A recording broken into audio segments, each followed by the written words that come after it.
Allez, cap. Hop.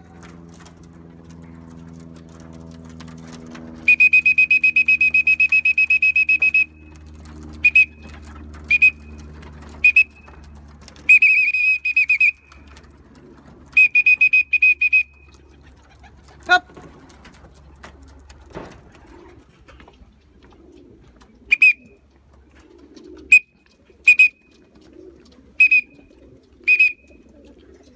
Allez, cap. Hop.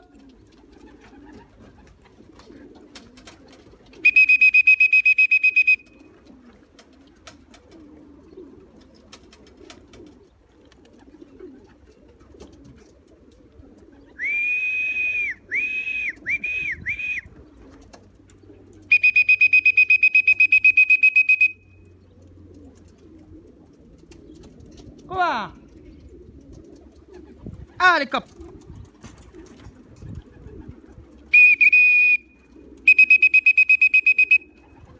Cop.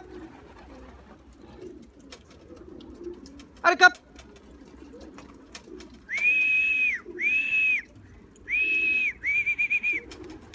Hop.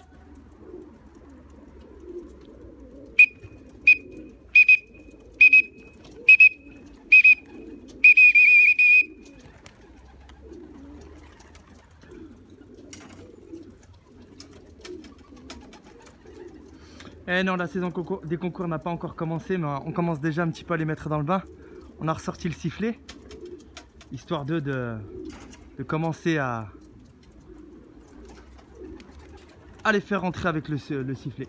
Parce que chaque samedi ou chaque dimanche au retour des concours, et en général à partir de la saison des concours, à partir d'avril, je les appelle avec le sifflet. Donc on voit vraiment qu'ils sont en forme, ça claque des ailes, vraiment ça fait plaisir, ils sont en forme. Il n'y a pas de saison, il n'y a pas de jour pour dire vraiment il faut que les pigeons ils claquent des ailes ou qu'ils fassent des saltos comme ils font là.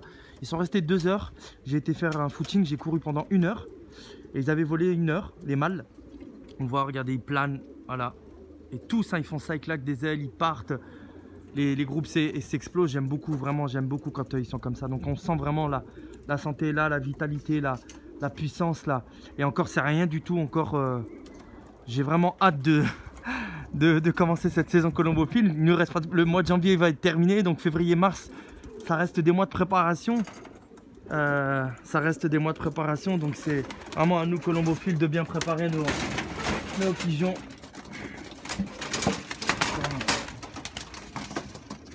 J'avais oublié d'ouvrir ici. C'est bon. Allez, bon. Voilà. Voilà. Allez, cop, cop, hop, hop, hop, hop, hop, hop, hop. D'être en mode concours, c'est ça. De voir revenir dans tous ces concours là de vitesse demi-fond, de 100 à 500 km, quand tu sais que tu as une équipe qui est musclée, qui est gonflée à bloc là. Tu te dis, il faut que tu mettes tes concurrents sur le tapis en fait. C'est ça en fait. Il y a pas, c'est un sport, c'est le sport colombophile. C'est vraiment un sport qui permet à n'importe quel amateur, aussi petit qu'il soit, de rivaliser avec les plus grands et parfois avec une poignée de pigeons. C'est-à-dire avec peu de pigeons, tu peux rivaliser avec les grands.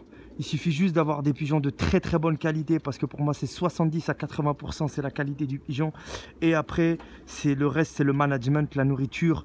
Voilà, comme j'expliquais, vraiment une bonne nourriture, un bon entraînement quotidien, des bons compléments alimentaires et vraiment une hygiène parfaite. Ça doit pas sentir l'acidité des fientes, ça doit pas sentir le pigeon dans ton colombier. Il faut, moi je mets de la litière pour chat, justement pour pas que ça sente, ça absorbe un petit peu l'humidité, puis ça absorbe l'humidité justement des fientes, surtout à cette période-là. Parce que quand il fait beau, on n'a pas cette odeur de fiente. Allez, cap!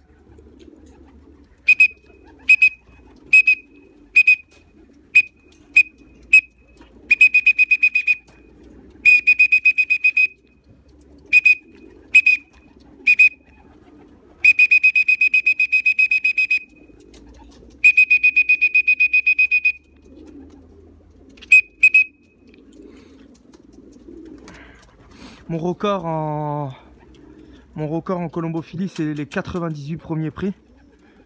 Imagine pratiquement les 2 premières pages dans plus de 2447 pigeons. Les 98 premiers prix. Ils étaient fous les colombophiles. En vitesse. Hein. Bah, ça rentrait à la queue leu. J'ai un groupe de pratiquement 200 pigeons qui arrivaient en même temps. Quoi. Ben, je joue beaucoup de pigeons. Donc, sinon, bah, depuis que j'ai repris, en tout cas en Loire-Atlantique, ça fait... a repris la colombophilie en 2015. Donc il y a peu de temps hein, que j'ai repris. Hein. Et mon record ici en Loire-Atlantique, c'est les 48 premiers prix. Sur un concours de vitesse à 215 km, je crois. 200, à Le Mans. Alors, ils n'avaient jamais vu ça, donc... ils n'avaient jamais vu ça. Bah, ça, c'est sûr qu'ils n'avaient jamais vu ça. Aïe, vous n'avez pas fini d'en voir. Je vous garantis que la colombophilie, c'est vraiment ma passion. Je l'ai dans le sang. Je l'ai dans le sang depuis mon plus jeune âge. J'aime trop les pigeons.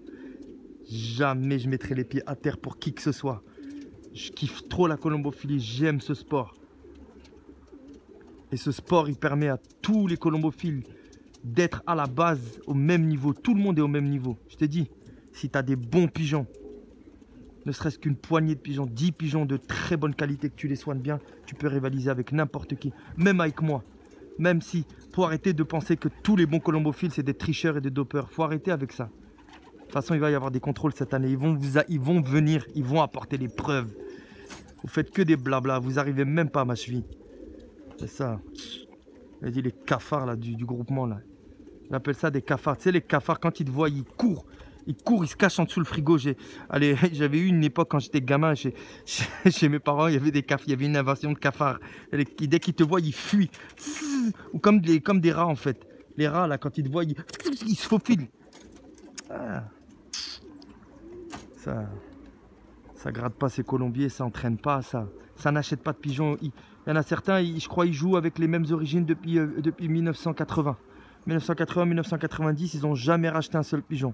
Et encore en 1980 et en 1990, à combien ils étaient les pigeons? Ça n'a rien à voir avec maintenant.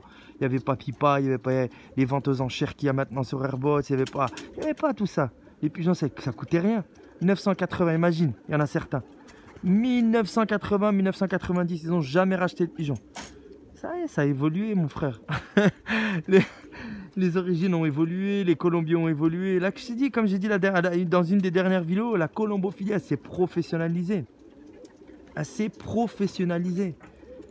Là, tu arrives comme ça et tu crois juste, tu vas arriver, tu vas faire des premiers prix. Tu rêves.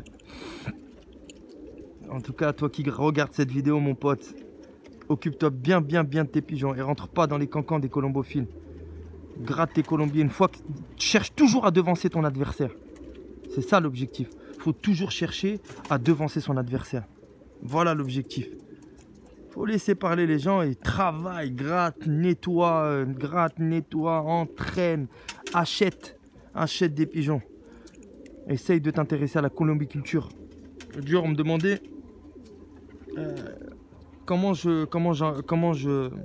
j'accouple mes pigeons. C'est quoi les caractéristiques? Moi déjà les caractéristiques, je m'en fous de l'œil. Un œil orange avec un œil orange, un œil blanc avec un œil blanc, un œil rouge avec un œil rouge. J'ai aucun problème avec ça. Je me base absolument pas sur les yeux. Moi ce que je regarde pour gommer les défauts d'un pigeon, comme ils disent au Maroc, parce qu'il y a beaucoup de Marocains ici qui regardent ces vidéos, le défaut, on appelle ça slah, quand tu balayes en fait. Les défauts des pigeons. Un mâle qui est long, je vais le mettre avec une petite femelle. Une femelle qui est longue, je vais la mettre avec une femelle qui est longue, je vais la mettre avec un petit mâle. Et après, je regarde tous les défauts physiques. La fourche, le bréchet, essentiellement le dos, et éventuellement un petit peu l'aile. Mais après, tout le reste, la qualité du plumage, est-ce qu'il est doux, est-ce qu'il est nanana, est-ce que les yeux, tout ça, je fais pas attention à ça. Et j'achète des pigeons de vitesse demi-fond. Mes pigeons de vitesse, ils vont en demi-fond. Mes pigeons de vitesse, c'est des pigeons qui font des concours de 100 ils ont été jusqu'à 628 km l'année dernière. Les mêmes pigeons, de 100 jusqu'à 628. Donc c'est vraiment toutes les origines et puis je les croise ensemble. Je regarde par exemple sur Pipa, tout ce que j'achète, c'est des amateurs qui jouent les concours de 100 à 650 km. Donc voilà quoi. Je prends un pigeon de Dirk van Dijk, je le croise avec un pigeon de Jos Verkamen, un pigeon de Oymans, je le mets avec un Peter Venstra, un pigeon de Kopman, je vais le mettre avec un pigeon des frères Ingels, un pigeon de... Voilà, ça c'est des exemples quoi. Verkerk avec du Leo Hermans, pourquoi pas, j'ai fait. Donc c'est moi, je bidouille mes accouplements et puis après il y a la chance et puis je regarde. Et souvent, un mâle ou une femelle, j'accouple un mâle avec 2 femelles, voire 3. Ça dépend. Et je tire un jeune. Parce que je peux pas sinon, j'ai pas de place. Si je fais 2 à chaque fois, 2 jeunes de chaque couple, c'est impossible. Donc j'en garde un seul. Comme ça me permet d'avoir 3 jeunes du même mâle et 3 jeunes de la même femelle. Et je tourne. Tu vois. Là, cette année, j'ai bien géré mes accouplements. Enfin, je vais bien gérer mes accouplements. J'ai fait une séparation là-bas, au niveau des compartiments là-bas. Derrière, il y a un compartiment pour les pigeons de fond et grand fond. Là, les femelles, elles sont à droite. J'ai des box aussi ailleurs. J'ai mes clapiers à lapin et tout ça. Non, ça va être bien. Donc, ça, tout va bien tourner et tout. Donc, ça va être pas mal. Hein. Il ne reste pas beaucoup de pigeons. On voit, hein, ils sont pratiquement tous rentrés. Hein, je suis content. Je suis content. Voilà, c'était juste une petite vidéo après mon footing. Genre le mec, tu vois, qui a une vie. Je viens de faire mon petit footing. Genre, il se la raconte un peu quand même. Non. Aïe, je commence à 15h45 aujourd'hui. Du coup, très précise, 15h45. Il y a des caméras, méfiez-vous. Je vais aller manger, prendre ma douche et laisser rentrer les derniers pigeons. Donc les femelles ont volé hier. Elles ont hyper bien volé. Donc j'ai rien changé, enfin j'ai pas changé grand chose. Pas changé grand chose au niveau de l'alimentation. La dernière fois, là ça rentre plus vite, on voit que ça rentre plus vite.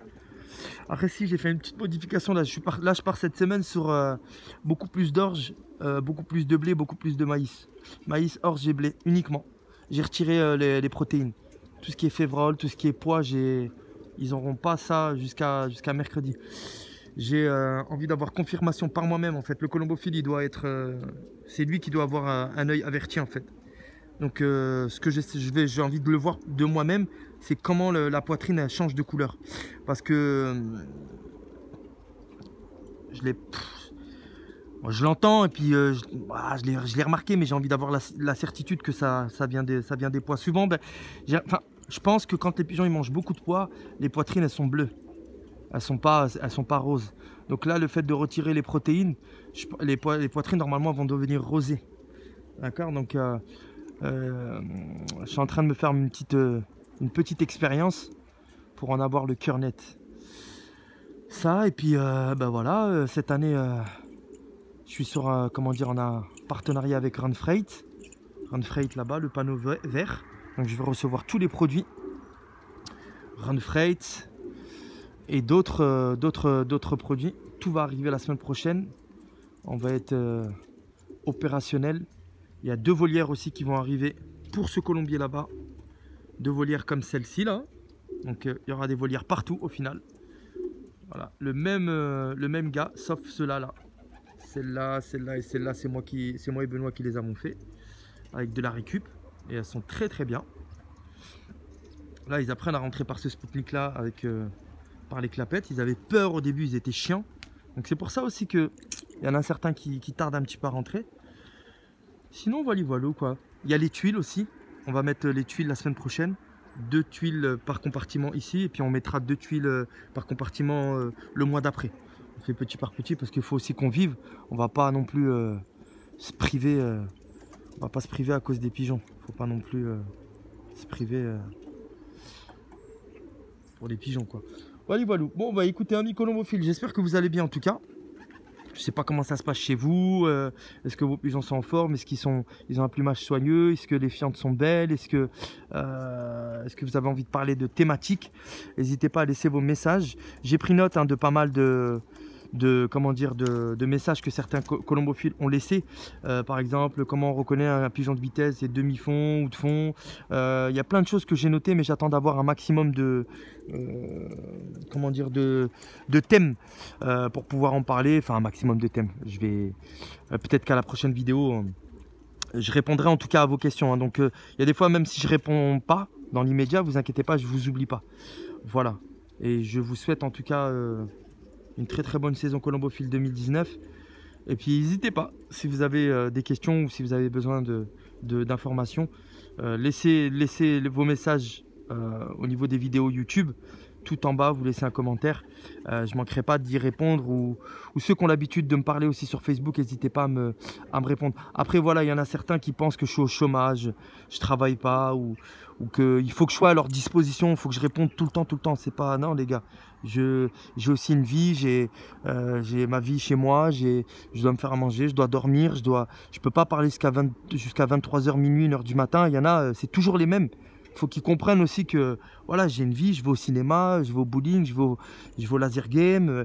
Je suis un gamin, moi, tu vois. Donc, je fais des soirées, je vais au resto, tout ça. Il y en a des fois, ils me dérangent. C'est toujours les mêmes. Il y en a un en particulier, un ou deux. Ça fait plusieurs fois, je leur dis, voilà, les gars, enfin, voilà quoi. Ils savent très bien. Ils savent très bien, mais ça commence à me prendre la tête un petit peu. Tranquillou quoi, je suis là pour vous, voilà, je suis là pour vous, mais faut pas, ça y est, on vous donne ça, vous voulez, vous voulez la montagne, on vous donne un petit arbre et vous voulez une montagne, faut pas exagérer, voilà, c'est, et en plus je réponds tout le temps, mais des fois quand ça commence à répondre avec insistance et tard le soir, même des fois jusqu'à 1h du matin, je suis passionné hein, moi aussi, hein. Vous le savez très bien, je suis un fou des pigeons, il n'y a pas de souci par rapport à ça. Mais voilà, j'ai une vie à côté aussi. C'est juste la parenthèse. Je vous souhaite en tout cas une agréable journée. Je vous dis à bientôt. Il n'y a rien de méchant dans ce que je viens de dire. Mais voilà, c'est juste la petite parenthèse. Et ces colombophiles-là, ils vont se reconnaître. Et en tout cas, je vous salue. Ne le prenez pas mal. Et vous savez très bien que je serai toujours là en tout cas pour vous répondre. Mais... le respect de l'intimité de chacun, voilà, et de la vie d'autrui. À plus tard, salut.